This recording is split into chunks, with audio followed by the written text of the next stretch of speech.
My 9-year-old son asked me for a $50 loan. He offered me 10% interest. I laughed. 3 months later, he handed me $55 and a profit and loss statement. On a Saturday morning 3 months ago, my 9-year-old son walked into my home office, stood in front of my desk, and presented me with a piece of notebook paper. At the top, in orange crayon, loan agreement. Below it, in pencil, because the terms apparently required a more serious writing instrument, the conditions. $50 principal, 10% interest, full repayment in 90 days. He had drawn a signature line at the bottom and labeled it investor. He didn't ask for an allowance. He didn't ask for a gift. He asked for a venture capital seed round. My wife was standing in the doorway holding coffee, visibly trying not to laugh. My son stood perfectly still with the patience of a founder who has rehearsed his pitch. I signed it, handed him a $50 bill, fully expected to never see that money again. That was my first analytical error. Over the next week, things started disappearing from the house. 4 old picture frames from the hallway closet, my wife's unused mason jars from the pantry, a broken skateboard from the garage, a dusty box of vintage baseball cards I had forgotten I owned. I assumed my wife was decluttering. She assumed I was. Neither of us asked the 9-year-old. That was our second analytical error. 3 weeks in, a neighbor stopped me during a walk. "Your kid's store is doing really well." I didn't know my kid had a store. I walked to the busiest corner of the neighborhood trail,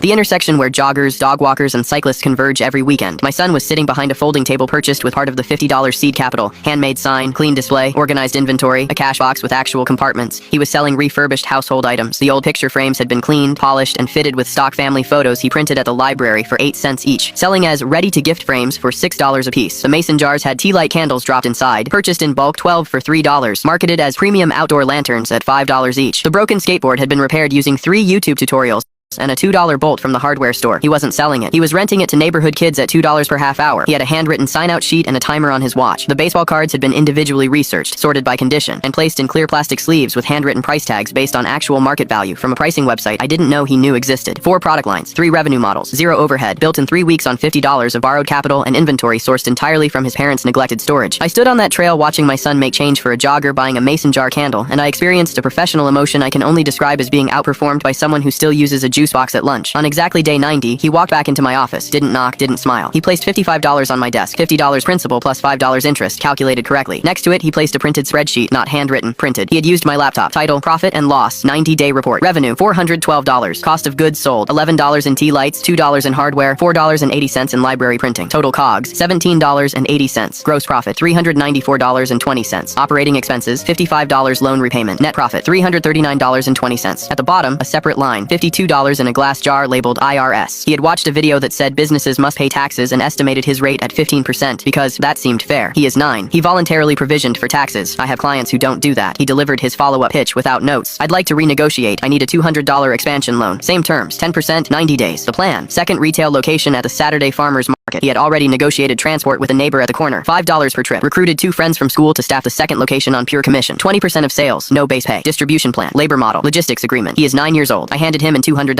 He